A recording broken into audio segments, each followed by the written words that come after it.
El centro de un culto no es la alabanza. La adoración. ¿Qué? La adoración. No, esta predicación. La predicación de la palabra.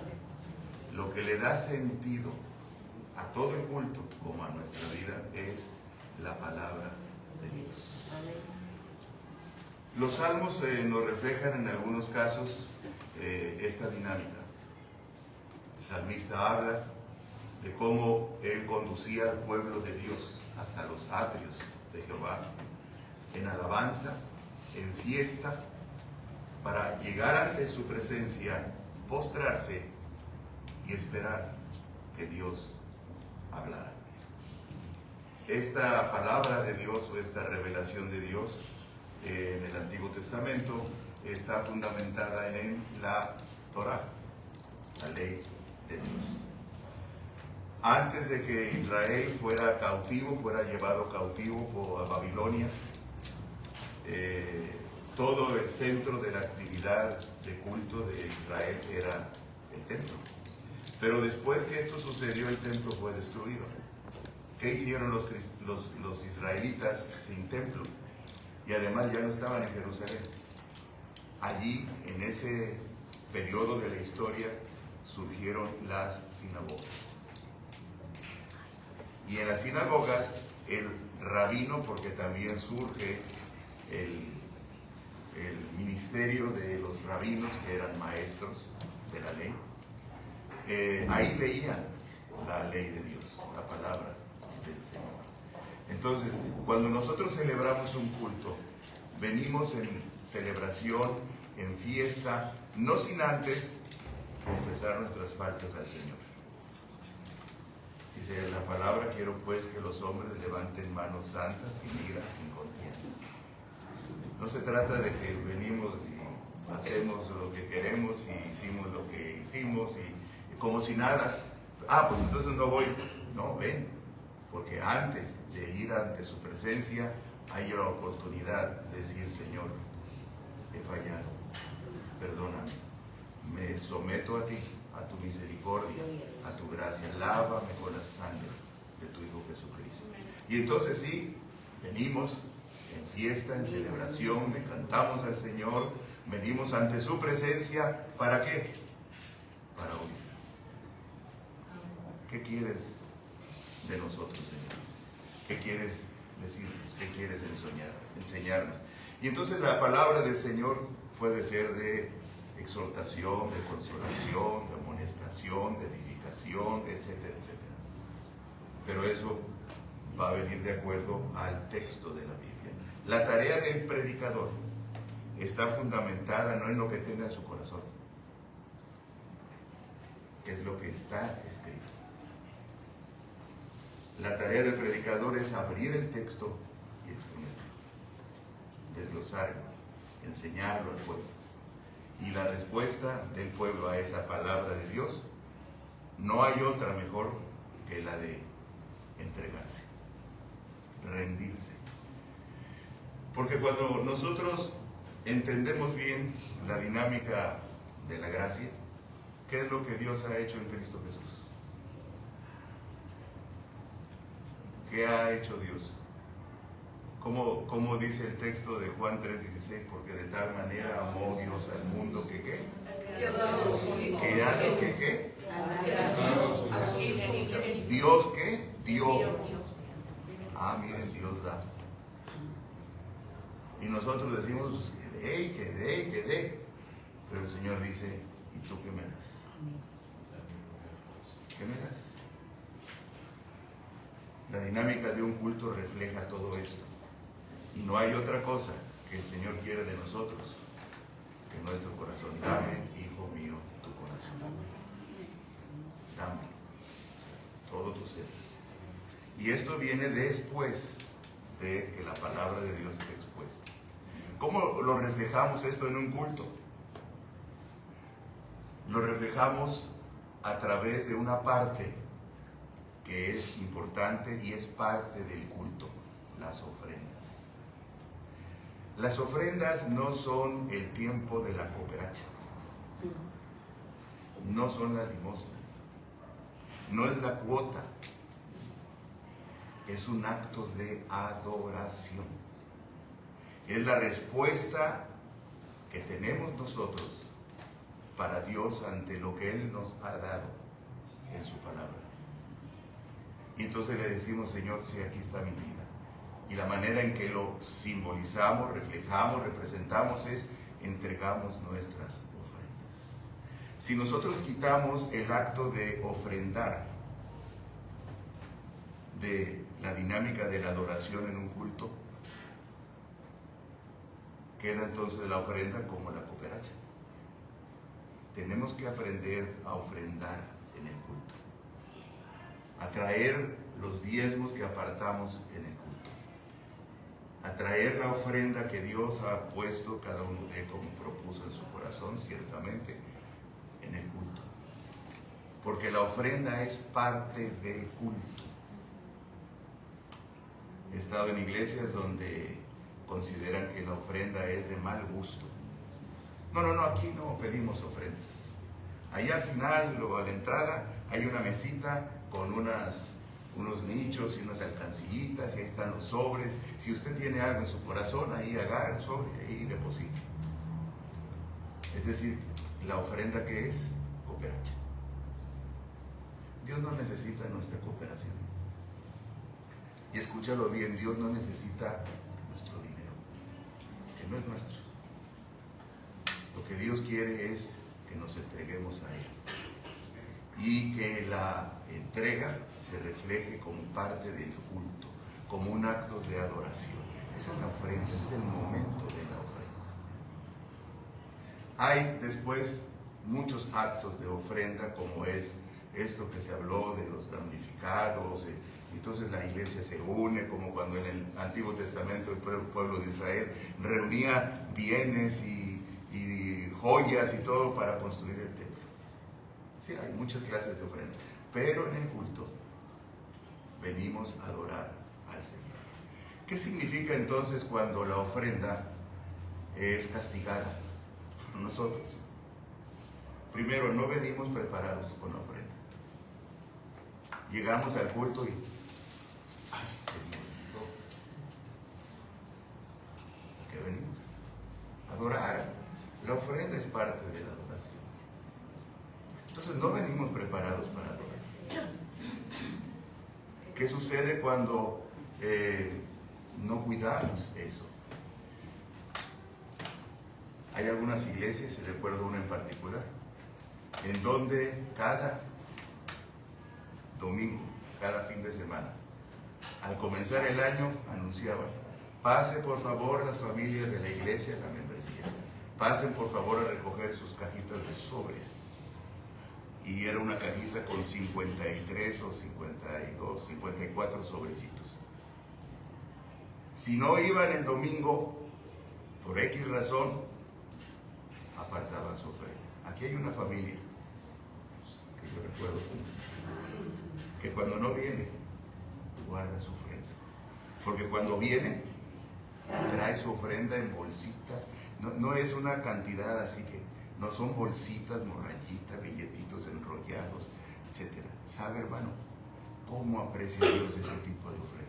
No es la cantidad, es la lealtad. Sí. Pero normalmente si no venimos al culto, pues nos comemos la ofrenda. Dios no necesita. No, Él no la necesita. Necesitamos nosotros adorarle, bendecirle y expresar con lo que Él nos ha dado nuestra ofrenda. No saben cuánto nos perdemos cuando nosotros regateamos con Dios la ofrenda y sobre todo el diezmo. Decía un pastor hace mucho tiempo, a la hora de la ofrenda, decía: hermanos, que no chille el águila. Ofrenden con generosidad, ¿sabes? ¿Entienden la idea? Porque a la hora de la ofrenda hay quienes andan buscando las moneditas, ¿no? Las que tienen la aguilita ahí. No, hermanos, tenemos que aprender a adorar a Dios. Perdón, pero esta es una introducción muy aparte de todo esto, pero es parte de la educación. Miren, el tema de hoy es relacionado con el Espíritu Santo. Necesitamos entender la obra del Espíritu Santo.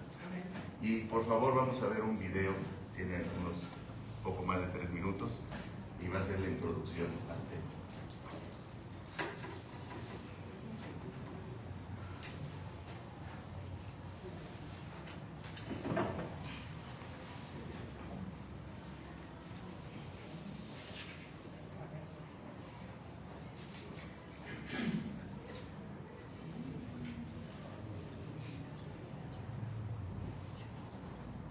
Apago el aparato.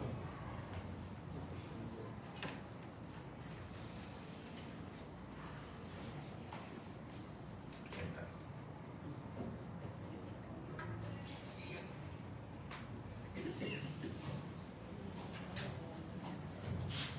Dejemos de usar el internet para atender. Sí, por favor, apaguemos nuestro internet, desconectémonos del internet porque a veces esto sucede.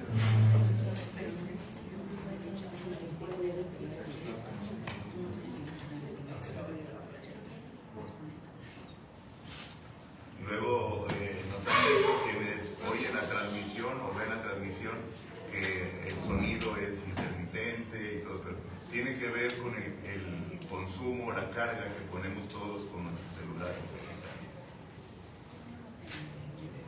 Además no es el momento para venir a chatear. De acuerdo.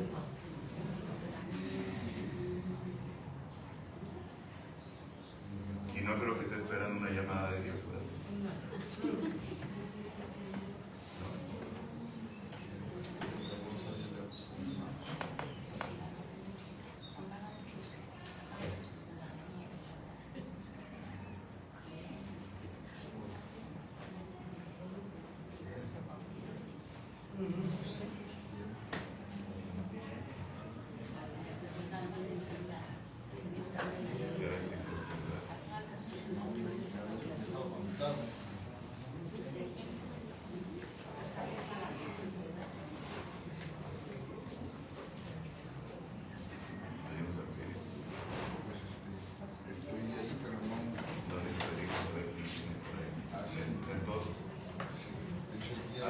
A veces tiene que ver con la configuración de cada celular. Sí.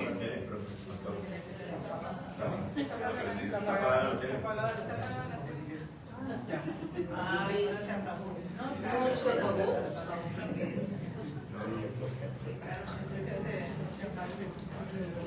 Es un video que está publicado en el grupo, todos lo tienen. Ese es. Eso, ¿no? No, ese es el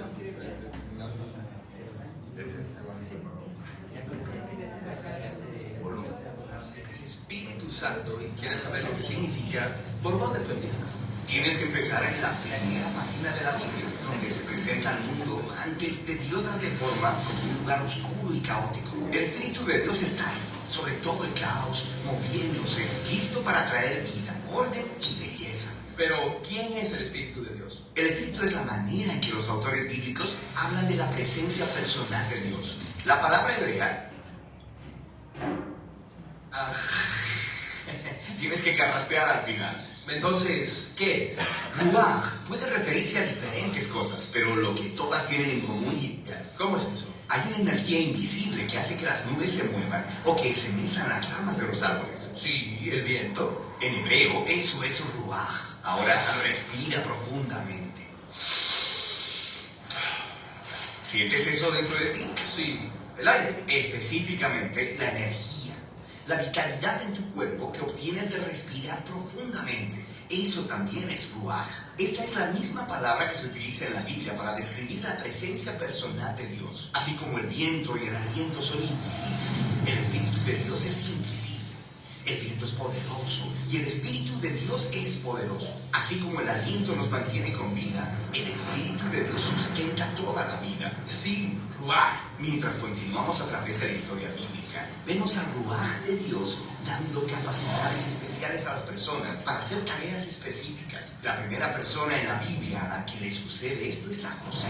El Espíritu de Dios le da la capacidad de entender e interpretar sueños. Y luego le sucede un hombre llamado Bezaleel, quien es un gran artista. dijiste. El Espíritu de Dios le da sabiduría y habilidades. Se le da un genio creativo para hacer cosas hermosas en el tabernáculo. También vemos el ruaj de Dios habilitar a un grupo de personas llamadas los profetas. Ellos son capaces de ver lo que está sucediendo en la historia desde el punto de vista de Dios. Exactamente. Este es el problema, como lo vieron los profetas. Aunque el ruaj de Dios había creado un mundo realmente bueno, los humanos habían cedido al mal. Habían desatado el caos en él a través de su injusticia. Un nuevo tipo de desorden. Sí, y los profetas anunciaron que el Espíritu vendría, así como en Génesis 1, pero ahora para transformar el corazón del hombre, para capacitar a la gente, para amar a Dios y a los demás. ¿Cómo sucederá esta nueva obra del Espíritu de Dios? Pasan los siglos y se nos presenta a Jesús.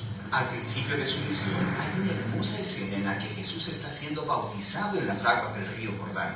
El cielo se abre y el Espíritu de Dios baja y se posa sobre él como un ave. La historia está diciendo que el Espíritu de Dios está capacitando a Jesús para empezar la nueva creación. Vemos que esto sucede cuando Él sana a las personas o les perdona sus pecados. Él está creando vida donde antes había muerte. Los líderes religiosos de Israel se opusieron a Jesús y eventualmente lo mandan a matar. Pero incluso ahí, el Espíritu de Dios está obrando. Los primeros discípulos de Jesús, quienes lo vieron resucitado de los muertos, dijeron que fue el Espíritu energizante de Dios que levantó a Jesús de los muertos. Este es el principio de la nueva creación. Sí, y esta todavía continúa. Cuando Jesús se apareció a sus seguidores más cercanos, sopló sobre ellos y les dijo: reciban el Espíritu Santo. Poco después de eso, el Espíritu Santo vino poderosamente sobre todos sus discípulos. Para que ellos puedan ser parte de esta nueva creación y compartan las buenas nuevas y aprendan cómo vivir bajo la energía e influencia del Espíritu de Dios. Hoy, el Espíritu sigue moviéndose en lugares oscuros. Sí, guiando a las personas hacia Jesús, transformándolas y capacitándolas para amar a Dios y al prójimo. La esperanza cristiana es que el Espíritu va a terminar este trabajo. La historia de la Biblia termina con la visión de una nueva humanidad viviendo en un mundo nuevo, permeado por el amor de Dios y por su Espíritu dador de vida.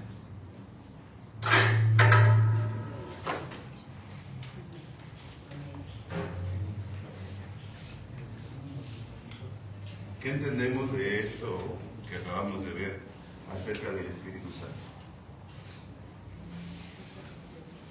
¿Alguna idea? El Espíritu Santo es la tercera persona de la Trinidad, junto con el Padre y... Gracias, pues espero que conteste ahí. El dador de vida. El dador de vida. Eso que nosotros tenemos, respiramos, el yo soy el de la vida. La ¿Alguien más? energía. Habló también de las capacidades, ¿no? Que estuvo otorgando, por ejemplo, a Abraham, a José. Sí. Lo que se llama en algunos casos la unción. Dios unge con su espíritu para cierta actividad en especial. Cristo no tenía el espíritu antes de esto. No, porque Él es el dador del espíritu. Él es el dador del espíritu. Si él es el dador, o sea, menciona ahí que Cristo recibe el espíritu. Recibió una unción para iniciar su ministerio. Y es el cumplimiento de las, como vamos a ver en el mensaje, de las promesas y profecías del Antiguo Testamento. El Espíritu Santo sería derramado, esto está desde el Antiguo Testamento. ¿Cuándo? En los tiempos finales. Entonces, ¿por qué cayó en tiempos de Jesús? Porque a partir de Jesús los tiempos finales comenzaron. Y Él es el cumplimiento de las promesas, especialmente el profeta Joel. En los postreros tiempos derramaré de mi espíritu sobre toda carne. ¿Ok?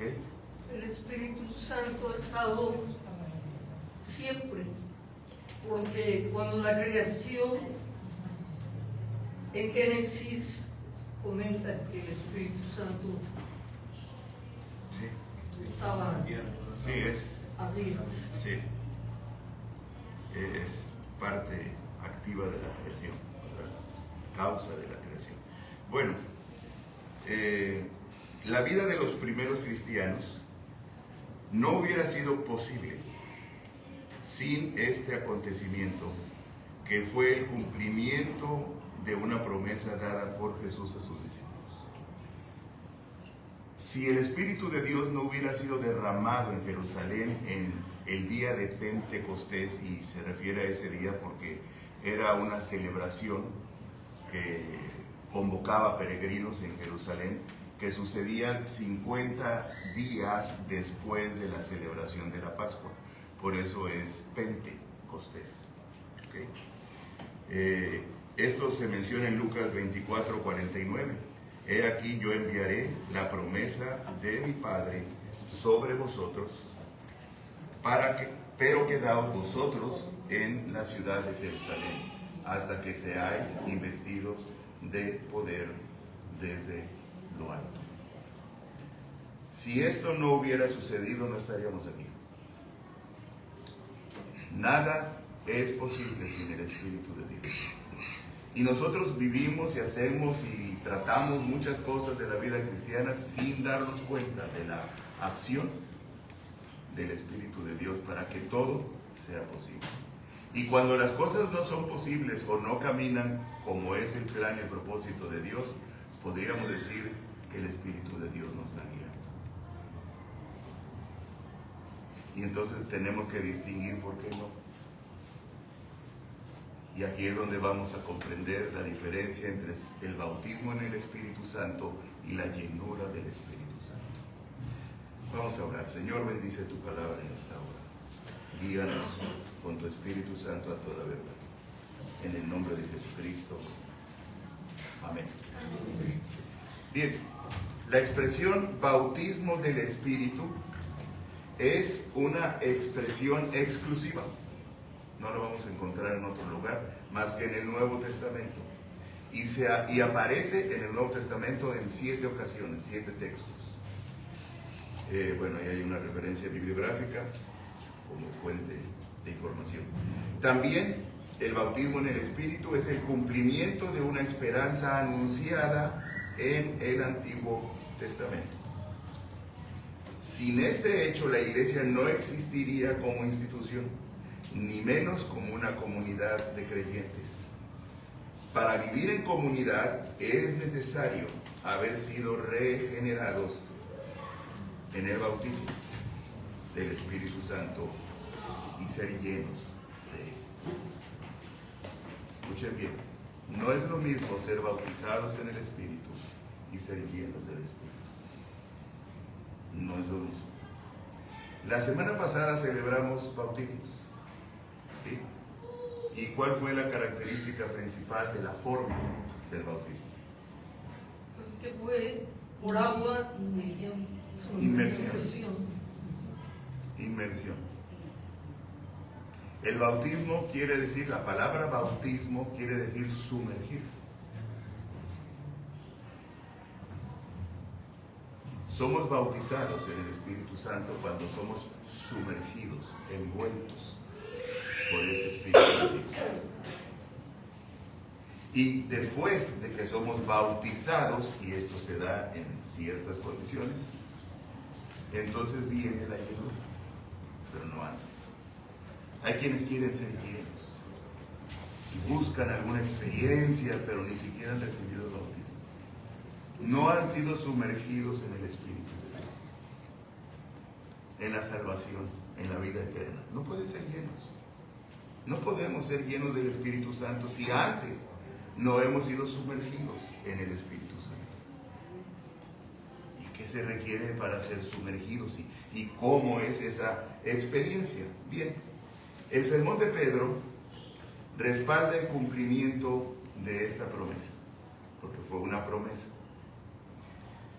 El apóstol Pedro, en su sermón del día de Pentecostés, Hechos capítulo 2, dice que el derramamiento del Espíritu prometido por el profeta Joel 2, 28.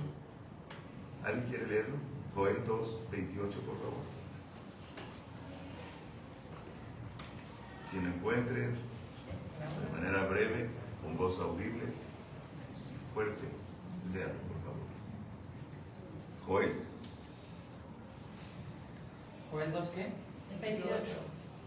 Y después de esto derramaré mi espíritu sobre toda carne, y profetizarán vuestros hijos y vuestras hijas, vuestros ancianos soñarán sueños, y vuestros jóvenes verán visiones.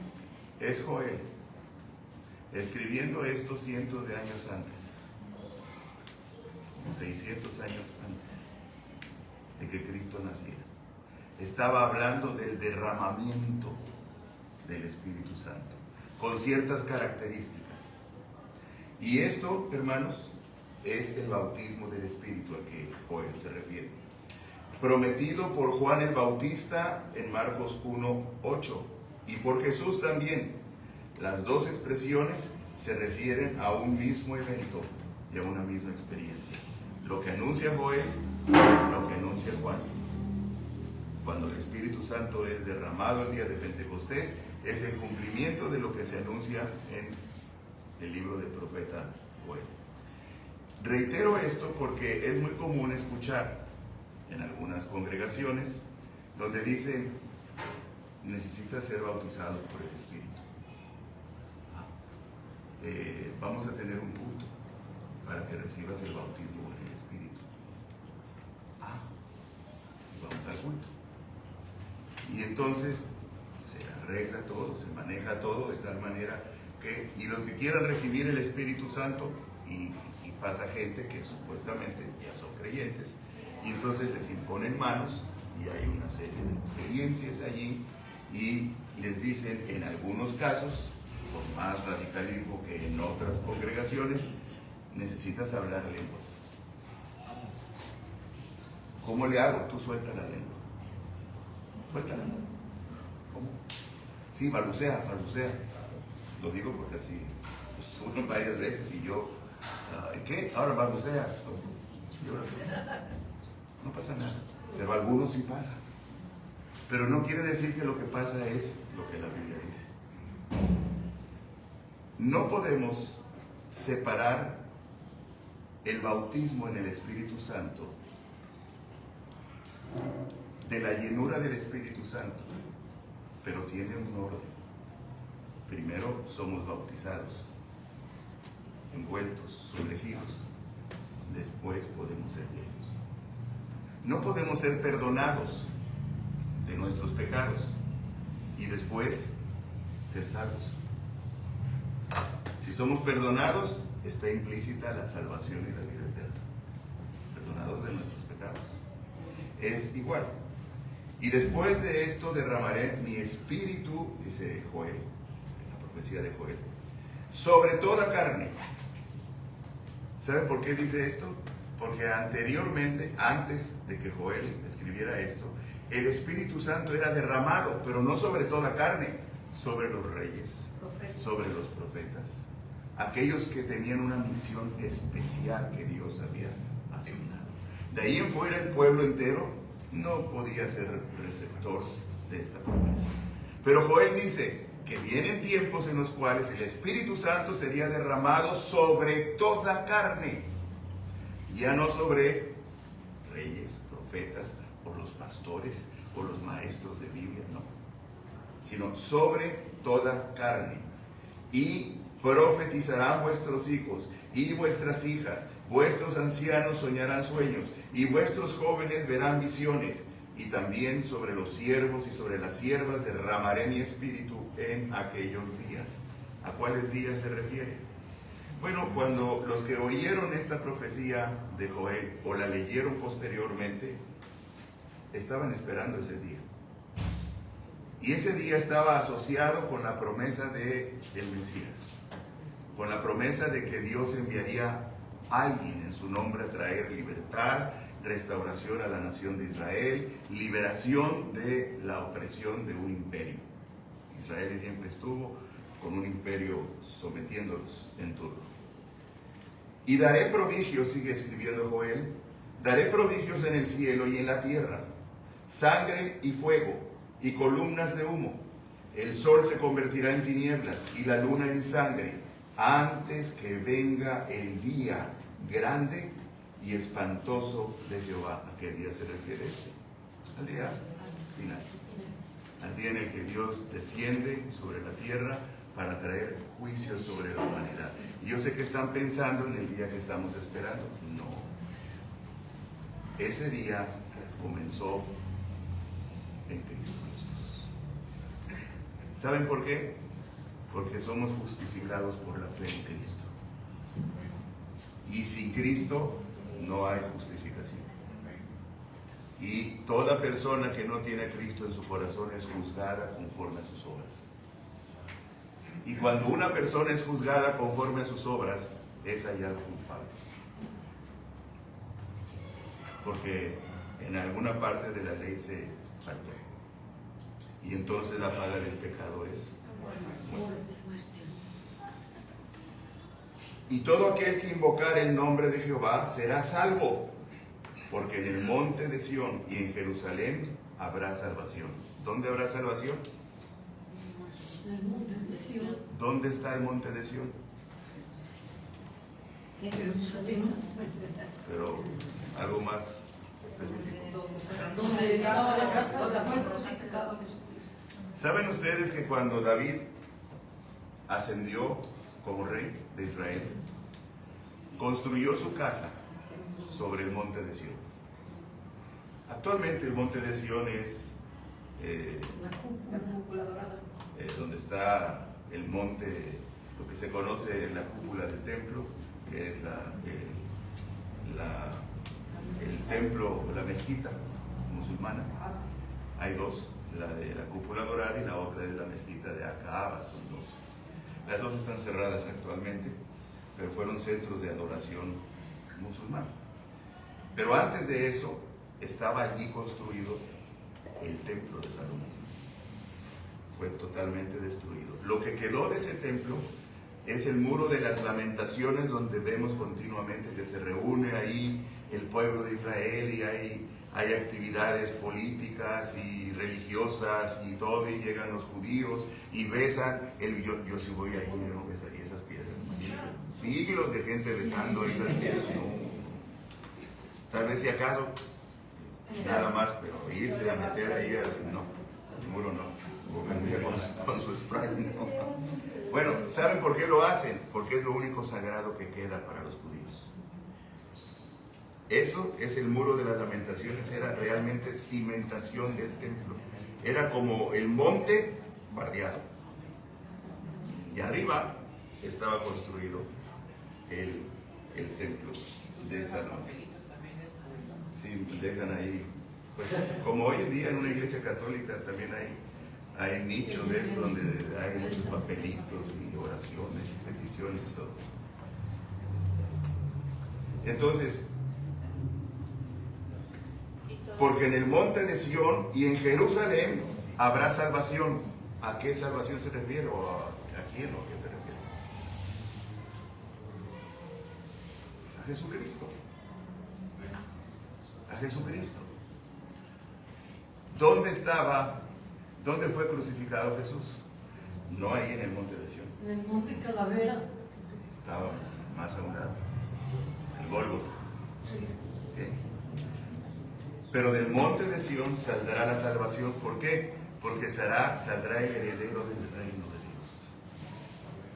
Jesucristo vino a establecer el reino de Dios, pero no el reino según el estilo de David, el reino político que todavía los judíos esperan, sino el reino eterno del Señor. Y dice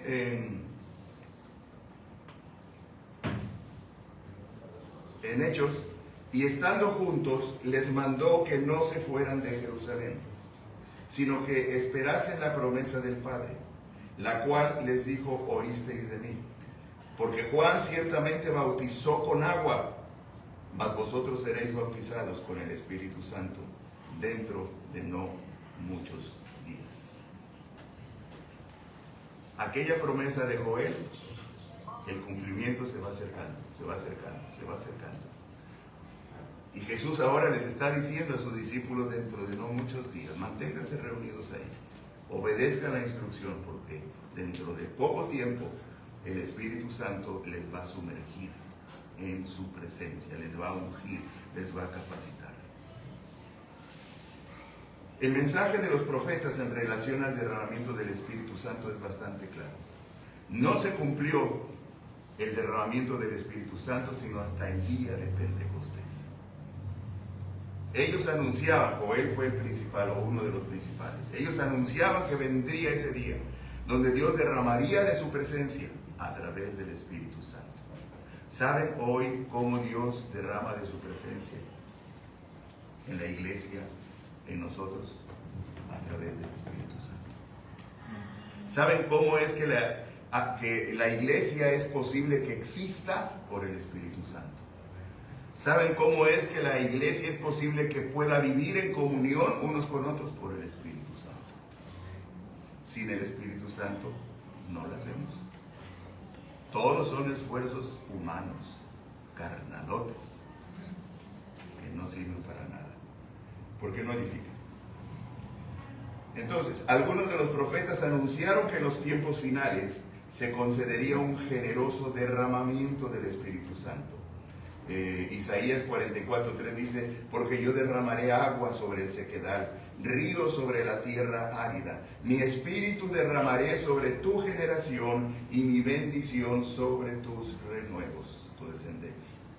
Y dice Ezequiel 39: y sabrán que yo soy Jehová su Dios, cuando después de haberlos llevado al cautiverio entre las naciones,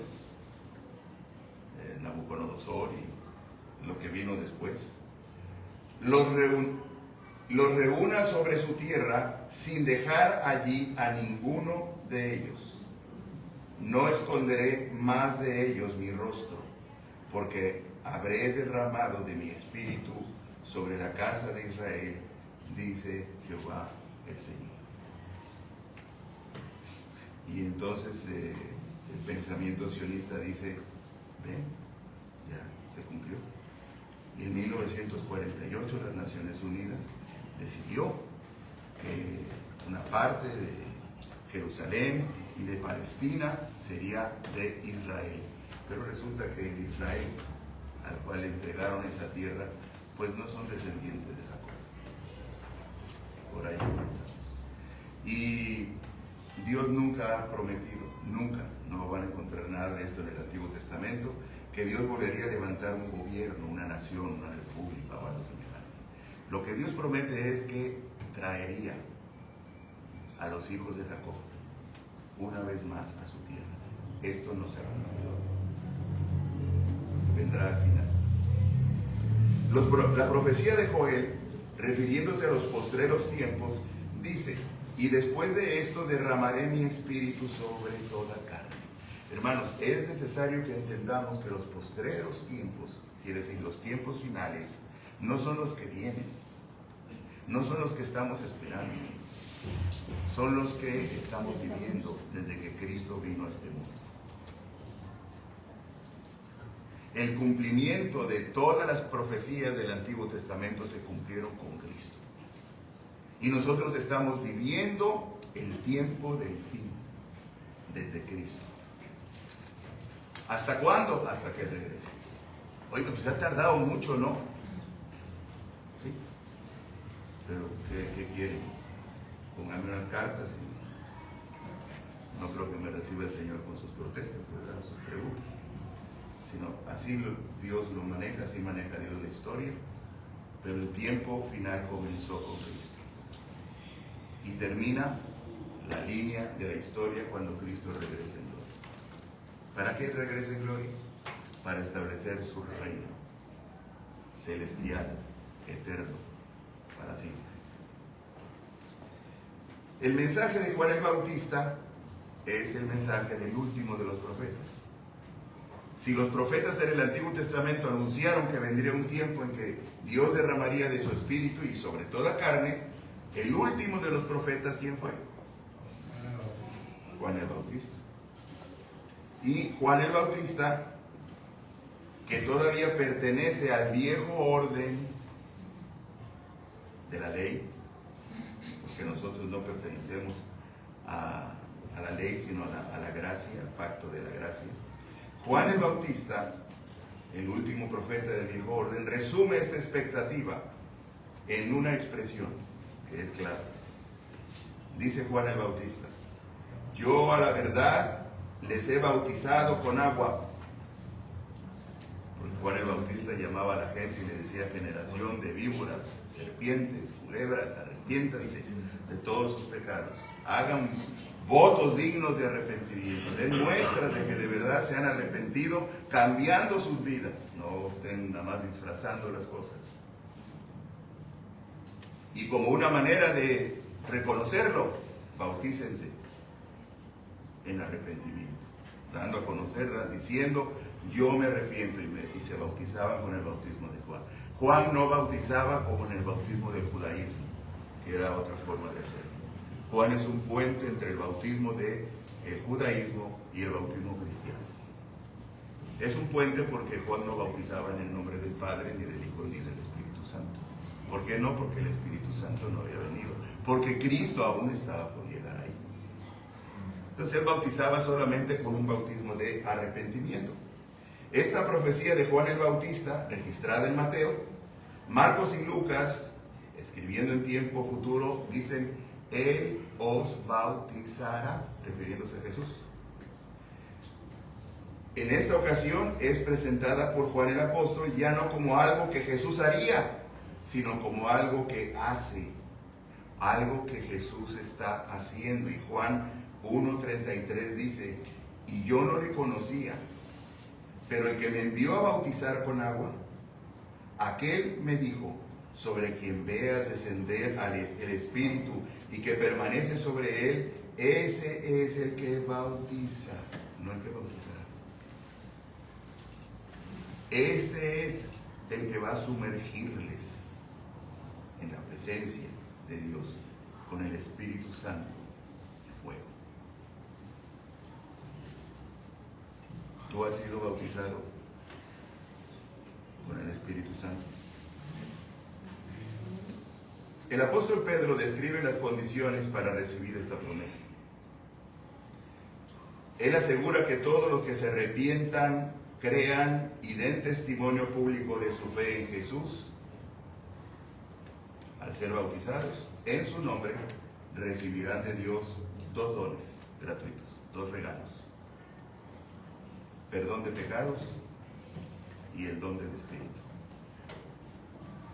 Los que se arrepientan y crean en Él, confesando sus faltas, recibirán 2 regalos.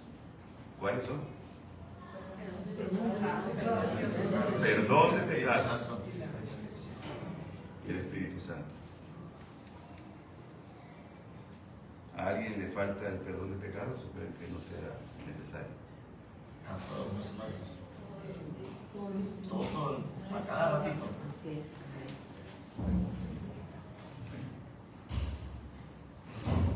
Si recibimos perdón de pecados, entonces recibimos lo otro, el Espíritu Santo. Los que hemos creído en Jesucristo como Señor y Salvador y hemos confesado nuestras faltas, nuestros pecados, y hemos venido a los pies del Señor y le hemos dicho, perdóname, Señor, he pecado contra el cielo y contra ti. Creo con todo mi corazón que la sangre de Jesucristo me limpia de todo pecado. Quienes hemos hecho esta oración, tenido esta actitud, hemos sido bautizados, envueltos, sumergidos por el Espíritu Santo. Y dice Hechos 2:4, y fueron todos llenos. Perdón.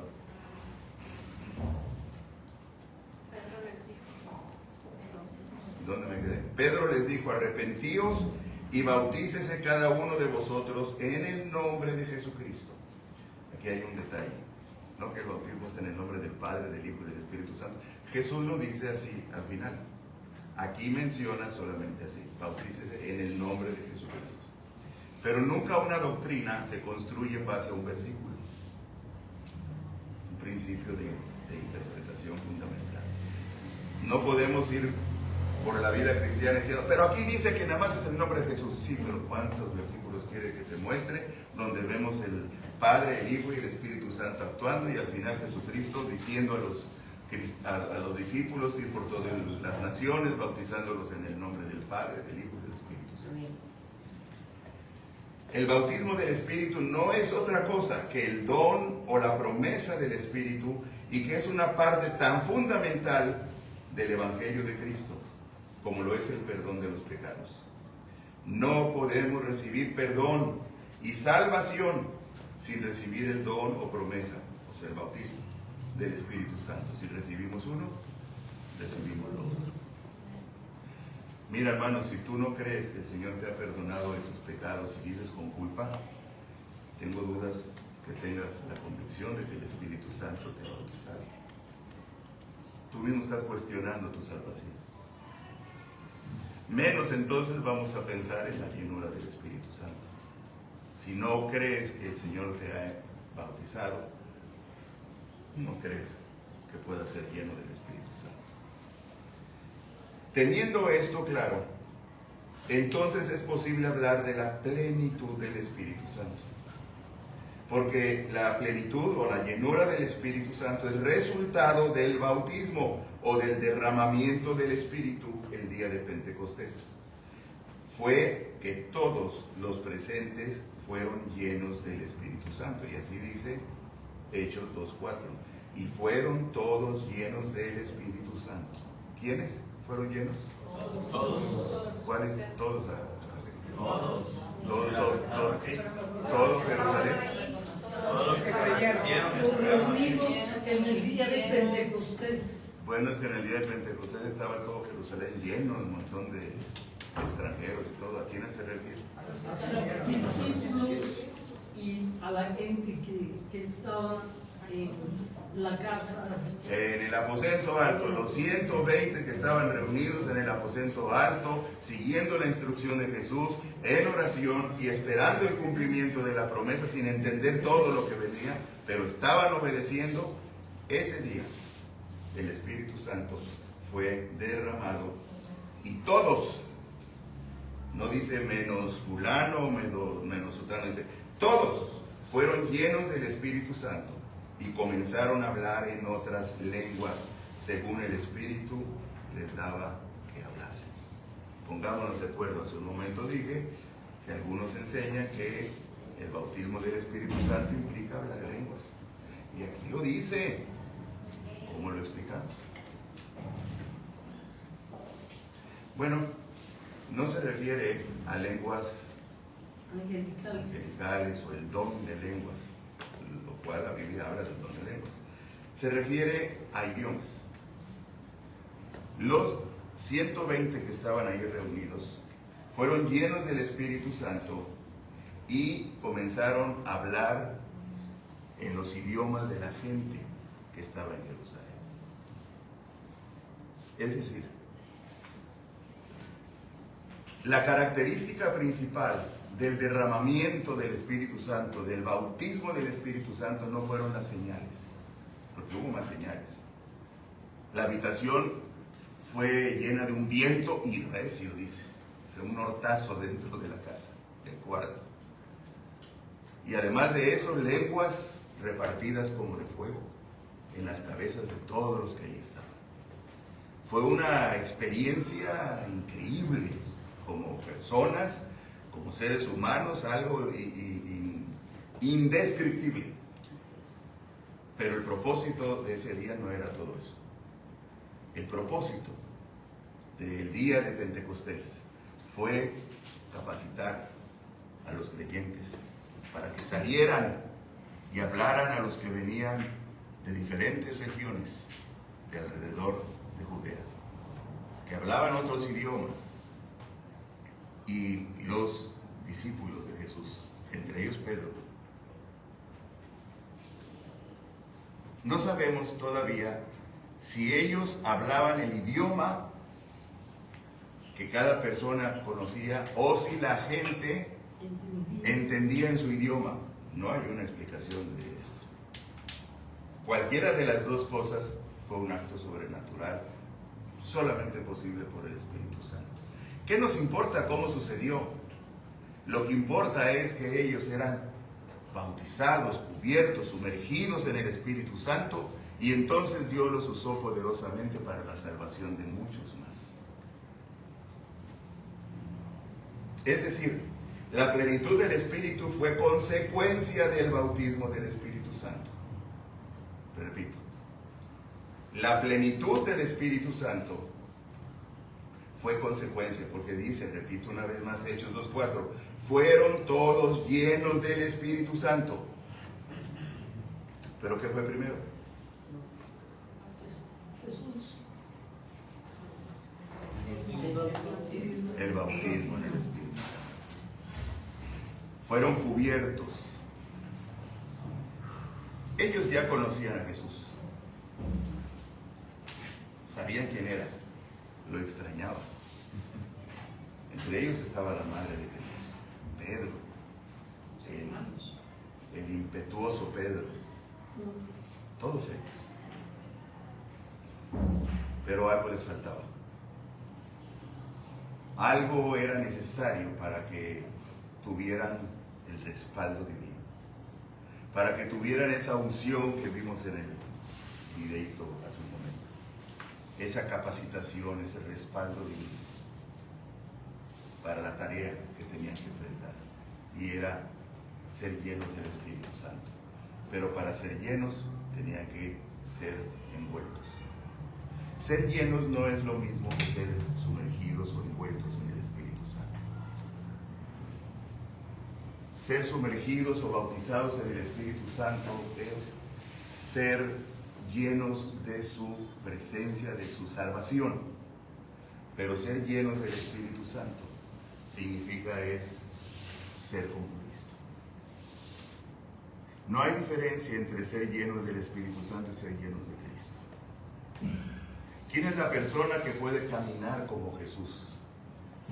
Que hace las obras de Jesús, que tiene el corazón de Jesús, la que tiene su corazón y su vida llena del Espíritu Santo. ¿Sí? Por eso dice que la plenitud del Espíritu Santo fue consecuencia del bautismo del Espíritu Santo. Entonces, la tarea del discípulo de Jesús es seguir la instrucción del apóstol Pablo cuando nos exhorta a vivir llenos del Espíritu Santo. Por no entender esta diferencia, muchos están llenos de confusión. Yo vi a un hermano por casi un año llegar casi todos los días allá donde estuvimos años. Pedía entrar y quería orar allá al frente, en las mañanas. Y me acuerdo que se llamaba Agustín. ¿Qué pasa, Agustín? Que me hace falta el bautismo en el Espíritu Santo, y yo quiero, y se le veía, tenía muchas ganas. Okay. Pero él había dejado de asistir y comenzó a recibir otras doctrinas por aquí, por allá, andaba a salto de mata, reuniéndose por todos lados, y bueno, pues es inevitable que se van a recibir ideas y enseñanzas y doctrinas de todos colores y sabores, y necesitamos estar muy firmes en la doctrina de la palabra. Amén. De la palabra, y estar seguros que la palabra que en tu iglesia se está enseñando es la real, auténtica, es correcta, es correctamente interpretada. Este amigo y hermano pues no, entonces andaba sufriendo porque le faltaba el bautismo en el Espíritu Santo. Obviamente tenía luchas personales, carnales y todo eso. Entonces él decía, si yo fuera lleno del Espíritu Santo, pero necesito ser bautizado. A ver, Agustín, pero tú ya recibiste a Cristo. Yo recuerdo que tú aquí diste muestras de cambio, pues estuviste viniendo algún tiempo aquí a la iglesia, diste testimonio, trajiste gente. O sea, ¿tu vida cambió, sí o no? No, sí cambió, pastor. Entonces, ¿qué te hace falta? El bautismo, hermano. No, Agustín, tú ya fuiste bautizado, pero no lo saqué de la idea. Desapareció, ya no lo volví a ver más, no sé dónde quedó. Pero sus cables estaban conectados así. Y él entendía una doctrina de manera equivocada por no entender que el bautismo es ser salvos, ser sumergidos. Por eso el bautismo en agua que celebramos el domingo pasado simboliza muerte, sepultura y resurrección. Muerte a una antigua vida, resurrección a una nueva. La conversión. ¿Qué sigue? no solo para los que se bautizaron, para todos los que hemos creído. Vivir siendo llenos. Tenemos que aprender a ser llenos. Como cristianos no tenemos que orar pidiendo bautízame, Señor, con tu Espíritu, porque es absurdo, no es doctrina cristiana, si somos salvos. Pero sí podemos orar y decir, Señor, yo necesito ser lleno de tu presencia. Enséñame, guíame. ¿Ok? El Señor nos va a guiar. El Señor nos va a mostrar de alguna manera o de otra, bueno, deja de hacer esto. Búscame más todos los días. Acércate a mí, lee la Escritura. Yo te estoy hablando allí. Pero no, quieres todo, ser lleno y tener la bendición. Ni lees tu Biblia, ni oras, ni te congregas, ni nada. Pero quieres que Dios te bendiga y que... No se puede, así no. Pero si oramos y decimos, Señor, yo quiero vivir lleno de tu Espíritu, es buen comienzo. Ya el Señor se va a encargar de irnos diciendo por dónde, qué hay que dejar, qué necesitamos hacer de nuevo. Hay muchos que viven frustrados y por no entender dicen, es que me hace falta el bautismo, necesito ser bautizado. Y entonces confunden esto con alguna experiencia personal. Y por ahí van a algún congreso en donde hay mucha energía, mucha catarsis. Y entonces pasan al frente y ¡pum! Caen al suelo y se levantan así como... Y todo ahí en el congreso es pero bonito, y cuando regresan a su casa se encuentran con la misma realidad. Esto es semejante a los cursos de motivación que hay en muchas empresas. Yo di algunos de estos cursos y confieso ser culpable o responsable. No con grupos cristianos, llegué a dar cursos, o puedo dar cursos en empresas motivacionales y todo eso. Y una vez invité a un hermano pastor, vente, acompáñame, le voy a ir a dar un curso. Me acuerdo que era una instalación de Comisión Federal, ¿cómo se llama la que está aquí al dejar? Dos Bocas, ahí. Fui a dar un curso ahí, ya no me acuerdo el tema, pero este hermano me acompañó. Ya que terminé, pues para mí era como una actividad extra, ¿no? Y di el curso y todo el asunto, y al final le pregunto, ¿qué tal? ¿Cómo viste? No, dice, los inflas. Nada más que cuando salen de aquí llegan a su casa, la esposa, el hijo, la mamá, con un alfiler, ¡pum! Se acabó. Y muchos van buscando experiencias espirituales y creen que es lo que necesitan. No, hermana, lo que necesitamos es estar bien parados en la palabra de Dios. Bien fundamentados en la palabra del Señor. Entender qué es lo que Dios ha hecho en nuestras vidas, qué es lo que está haciendo en nosotros.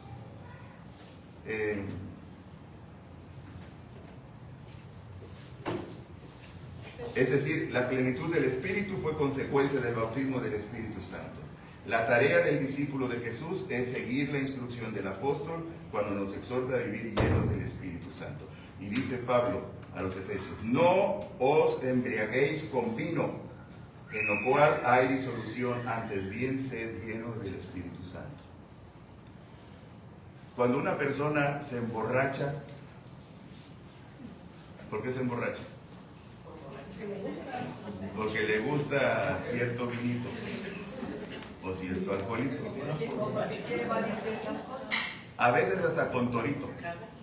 Pero que le guste que el sabor no es muy de gustar. No, le gusta lo que tiene, le gusta el sabor también. Y entonces, ¿qué pasa con esa persona? Empieza a desvariar, pero se busca llenar y le agarra cierto gusto. De alguna manera sabemos muy bien que es una experiencia evasiva. Cualquier tipo de sustancia, cualquier tipo de conducta que nos ayuda a zafarnos de nuestra dolorosa realidad del día, pues está bien, ¿no? Y la buscamos y nos llenamos y la reforzamos y queremos más y más y más y más y más. Pero dice el Señor, bueno, así como buscas estas cosas, busca llenarte del Espíritu. Esto ha de ser ejercido diario. ¿Cada cuánto debemos buscar ser llenos del Espíritu Santo? Todos los días. Todos los días. La presencia del Señor de hoy no es la de mañana. Mañana temprano, Señor, bendíceme en este día. Te entrego mi mente, te entrego mi corazón, hago votos de compromiso contigo. Necesito tu ayuda. Lléname, lléname, lléname de ti, Señor. Lléname con tu Espíritu. La vida en comunidad depende de la vida en el Espíritu. Fíjense, la vida en comunidad depende de la vida en el Espíritu. En este contexto de la obra del Espíritu Santo en los primeros cristianos, no es difícil comprender qué les motivaba, por ejemplo, a vender sus propiedades, a traer la ganancia a los apóstoles para que se distribuyera entre los que tenían necesidad. No es difícil entender por qué se mantenían juntos, y no solamente juntos, sino que también se mantenían en armonía. Podemos comprender por qué aún en medio de la oposición y persecución, todos sentían un temor reverente hacia los cristianos. Y podemos comprender por qué había señales y maravillas en torno a la vida de esta naciente comunidad de fe. ¿Por qué? Porque eran llenos del Espíritu Santo. Lo contrario, y no recuerdo ahorita el versículo, dice, donde hay gritería, no dice división, disensión, hay obra, ¿qué? Maligna. Maligna. Ahí en casa, en familia, cuando estamos, tú eres, tú, ¿quién creen que está orando? ¿El Espíritu Santo? ¿Es manifestación de la plenitud del...? No, que va. Cuando el Espíritu Santo nos llena y buscamos la plenitud del Espíritu Santo, lo que buscamos es estar juntos en armonía. Es algo inherente. Hermanos, somos responsables de andar en el Espíritu para vivir en fraternidad cristiana, para ser instrumentos de justicia y de gracia divina. No andemos buscando más poder de Dios. Esto nos gusta mucho. Hay un canto, ¿no? Dame tu poder pentecostés. Y está bonito, ¿no? Y con ritmo y todo. No va a venir, ¿eh? Podemos cantar y nos sentimos muy light, pero no va a venir ese poder. Ese poder no puede venir donde el Espíritu Santo no nos ha llenado. No nos gobierna, no nos controla. Antes de buscar más poder de Dios, andemos en obediencia a su palabra. Oremos, amémonos, pero de corazón, no de dientes para afuera. También hay un canto que dice eso. No dejemos de congregarnos y no dejemos de integrarnos, de ser parte de la comunidad de Dios. Amén. Estas son evidencias y testimonios de la plenitud del Espíritu Santo en nosotros.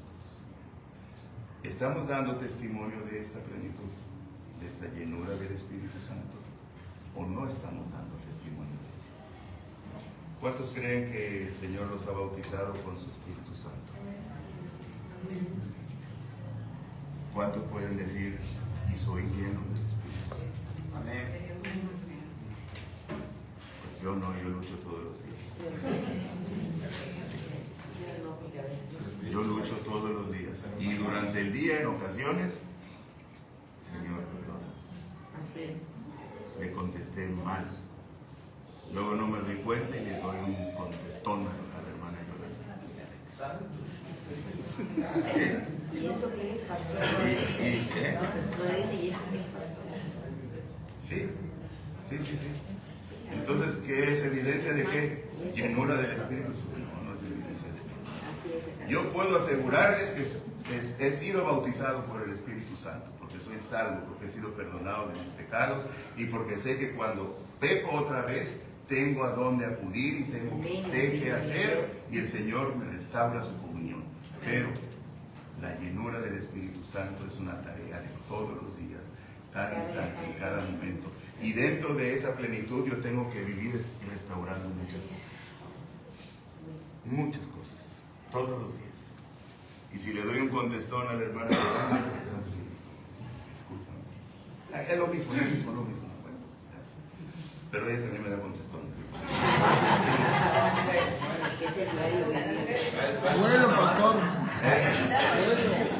Eso no está mal. No es queja, nomás digo